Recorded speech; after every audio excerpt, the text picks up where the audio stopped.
Je m'appelle Thierry Hermann, j'ai 56 ans. J'ai fondé la demeure du Chaos en tant qu'auteur en 1999. Je suis sculpteur plasticien depuis 40 ans.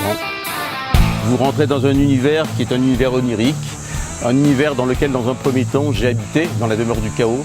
Et puis aujourd'hui, c'est elle qui m'habite.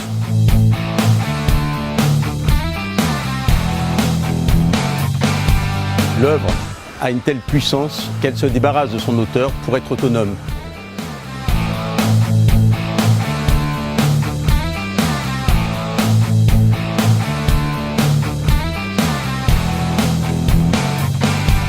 La demeure du Chaos est un ordre parfait, mais un nombre magique.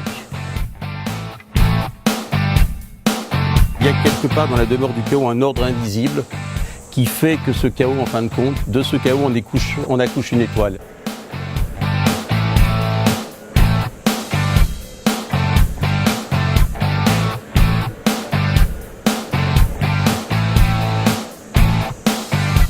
Les images du 11 septembre restent gravées à jamais dans notre histoire. Je crois que ces images, elles dépassent tout ce qu'on a pu imaginer. C'est des images qui sont même presque surréelles.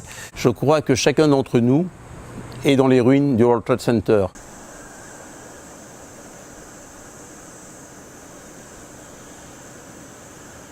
Ce qui est intéressant dans la demeure du Chaos, c'est qu'on gère des milliers de portraits qui sont des gens, aussi bien des philosophes, des scientifiques, des hommes d'État, des dictateurs, des penseurs. Et quand on voit une cascade de portraits, volontairement, on enlève la légende. Dans le journalisme, on passe notre temps à légender tout le contexte, le pourquoi, l'âge, la situation, de quelle manière a été prise cette photo. Et dans l'art, justement, l'absence de légende, c'est ce qu'on appelle la mise en abîme. Le spectateur se trouve d'un seul coup devant une forme de vide métaphysique, mais il est quand même fasciné par le portrait. On est toujours en temps réel, c'est-à-dire que dans les secondes qui vont suivre un attentat, quelque chose d'important, d'ailleurs un événement heureux ou malheureux, on est très vite sur la situation. La demeure du Chaos, même si c'est sur 9000 m², ce qui est quand même très grand, il y a en réalité un calcul extrêmement précis des pièces qui interagissent les unes entre elles. Le container est vraiment une arme de destruction massive, parce qu'il ne faut pas oublier qu'un container entre la Chine et un port européen, c'est entre 250 et 270 $. Ça, c'est de l'arme de destruction massive. Ça veut dire qu'on peut amener 12 à 20 tonnes pour moins de 300 $. Autrement dit, il n'y a plus du tout la logistique, la frontière financière qu'il y avait dans toute l'histoire de nos parents. Et là aussi, c'est une vraie révolution.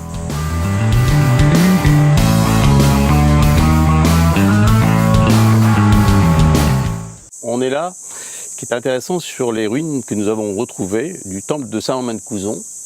C'est le dernier temple protestant en parfait état en France, qui est très rare. En 1685, ils seront lapidés et tués par les gens du village, comme un peu partout en France.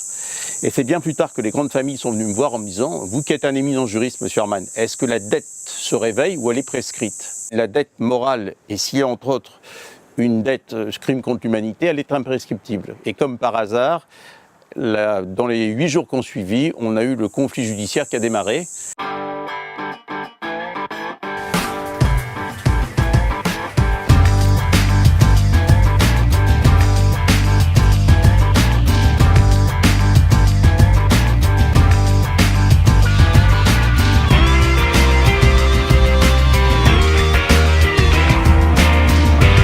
Notre ambition, c'était de devenir la bibliothèque d'Alexandrie et d'avoir la somme d'informations du marché de l'art jamais atteinte au monde. Et donc pendant 20 ans, on a racheté dans le monde entier des manuscrits, des sociétés, des catalogues qui datent tous du début du pratiquement XVIe siècle jusqu'à nos jours. Et ce qui est intéressant, c'est que finalement, c'est un peu comme dans les monastères dans la période médiévale. On est passé de la tradition orale à la tradition écrite avec les moines copistes. Et ici, on passe finalement de la tradition analogique, qui a été le XXe siècle, avec les serveurs dans nos salles machines, les 1200 serveurs qui se répandent dans le monde entier sous la piste d'hélico, sur 3 étages. Donc c'est vraiment cette transformation. Et on est vraiment dans la même logique. Et ça fait un format de Stanley Kubrick, tu vois.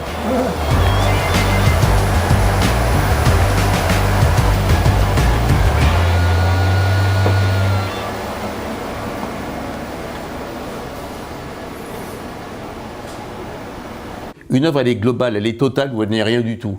Ce que je pense, c'est que quand on est dans une démarche, il faut être extrémiste. On va jusqu'au bout. On a fait une performance ultime qui était celle du curare. Cet événement qui a été dur, dans lequel j'en suis sorti indemne, grâce à Dieu, m'a donné une vision assez extraordinaire. Ça permet vraiment de voir certaines choses. Voir son propre corps partir, c'est aussi une expérience.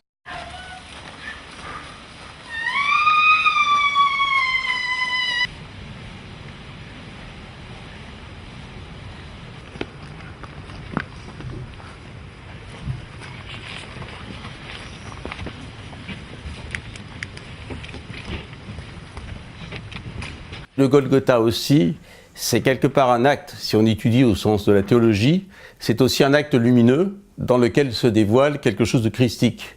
Ce que je veux dire, c'est quelque part, c'est que ce que l'on croit être l'aboutissement de quelque chose de tragique est peut-être l'annonciation d'une bonne nouvelle.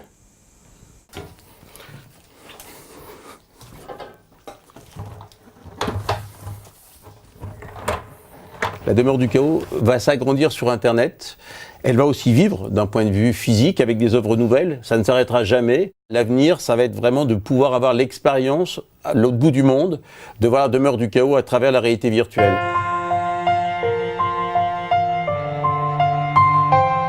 L'alchimie, c'est un long processus complexe qui est à la recherche de la pierre philosophale, qui est une forme d'immortalité. Mais une immortalité dans laquelle l'alchimiste abandonne tout. Tout ce qui signe la reconnaissance sociale qui existe depuis la nuit des temps.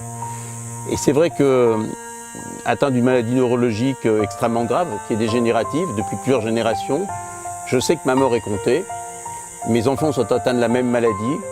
Et quelque part, je sais que la demeure du chaos est ma dernière demeure.